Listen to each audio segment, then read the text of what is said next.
Price drop sale 40% of.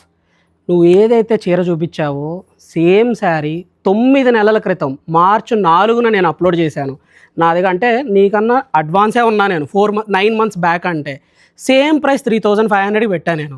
And దీని ప్రైస్కి వచ్చేపాటికి మీకు శారీ యొక్క కాస్ట్ ఏంటంటే 3495 మాత్రమేనండి. అంటే 5500ది 3500కి నువ్వు సేల్ చేస్తున్నావు ప్రైస్ డ్రాప్ సేల్ అని.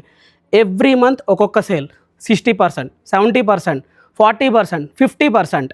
సో నీ ఏమేంటి లైక్ రేట్లు పెంచి తగ్గించడం అంతేనా? సో యాక్చువల్గా బేసిక్గా నేను నీ జోలికి రాను, కానీ నువ్వు ఇక్కడ దాకా ఎందుకు తెచ్చుకున్నావంటే 1 month బ్యాక్ సేమ్ ఏదైతే ఒకసారి నేనైతే పెట్టానో నా పేరు కామాక్షి కంచి సిల్క్స్ అని మాత్రం చెప్పలేదు, కానీ మిగతావన్నీ నువ్వు ప్రైస్ డీటెయిల్స్ ఇంకా ఎక్కువ మోసపోవద్దు అది ఇది అని అన్నావు.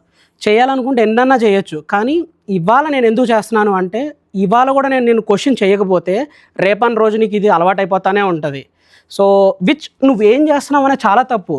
మేము హైదరాబాద్కి మ్యాక్సిమం కస్టమర్స్ని ఎలా తేవాలనే చూస్తున్నాము. మేమనే కాదు, అన్ని షాపులలో లైక్ బల్లీ సిల్క్స్ చూడండి, స్టాఫ్ ఎంత కష్టపడుతున్నారో చూడు. అంటే ఆ షాప్ని ఎలా పైకి తేవాలని.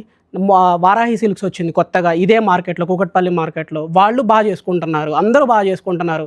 పెద్ద పెద్ద దిగ్గజాలు చందన బ్రదర్స్ కానీ, లేకపోతే చెన్నై షాపింగ్ మాల్ కానీ, సౌత్ ఇండియా షాపింగ్ మాల్ కానీ అందరూ వాళ్ళ వ్యాపారం పెంచుకుంటూ ఆంధ్ర తెలంగాణకి ఎలా ఎకానమీ పెంచుదామని చెప్పి బిజినెస్ చేస్తూ ఉంటే నువ్వు మాత్రం పలానా షాప్ ఇలా ఉంది, ఆ షాపుకి వెళ్ళకద్దు, ఈ షాపు ప్రైజెస్ వేరు అని మిగతా షాపులన్నీ డీగ్రేడ్ చేస్తే నీకేం వస్తుందో నాకైతే అర్థం కావట్లేదు. ఫస్ట్ థింగ్ నువ్వు ఒకటి గుర్తుపెట్టుకో, అందరూ బాగుండాలి అందులో మనం ఉండాలి అనుకుంటే బాగుపడతాము, లేదా అందరిని తొక్కుకుంటూ వెళ్దాము అనుకుంటే ఆ పైన దేవుడే ఉంటాడు. నీకే వదిలేస్తున్నాను. యాక్చువల్లీ ఇది నేను 1 month బ్యాక్ రియాక్ట్ అవుదాం అనుకున్నాను, కానీ నాకున్న అగ్రెషన్కి నేను రియాక్ట్ అయ్యే పద్ధతి బాగోదని చెప్పి మా మదర్ వద్దు అన్నారని ఒక్క రీజన్తో నేను చాలా సైలెంట్గా కామ్గా ఉన్నాను.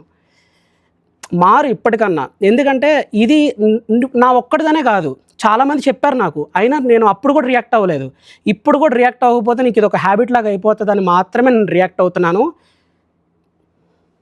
థ్యాంక్ యూ, సారీ అండి. మళ్ళీ మనం రేపటి నుంచి కంటిన్యూస్గా వీడియోస్లోకి వెళ్దాము. సో నేను ఇది చెప్పడానికి కారణం కూడా ఇదేనండి. అంటే ఒక షాప్ని డీగ్రేడ్ చేస్తే ఈ పర్సన్కి ఏమొస్తుందో నాకు అర్థం కాదు, కానీ డీగ్రేడ్ చేస్తూ తొక్కుకుంటూ వెళ్దామనే వాళ్ళని ఎంకరేజ్ చేయాలా లేదా అనేది మీ ఆప్షన్కి వదిలేస్తున్నాను. So thank you so much అండి. సో ఇది ఒక్కటే కాదు, నా దగ్గర ఇంకా 10-15 వీడియోస్ ఉన్నాయి. ఇది కూడా ఉన్న అన్ని శారీస్ నా దగ్గర ఉన్నాయి. ఆ రేట్లు నీకన్నా 1000 రూపాయలు తక్కువకే అమ్ముతాను నేను. Thank you so much.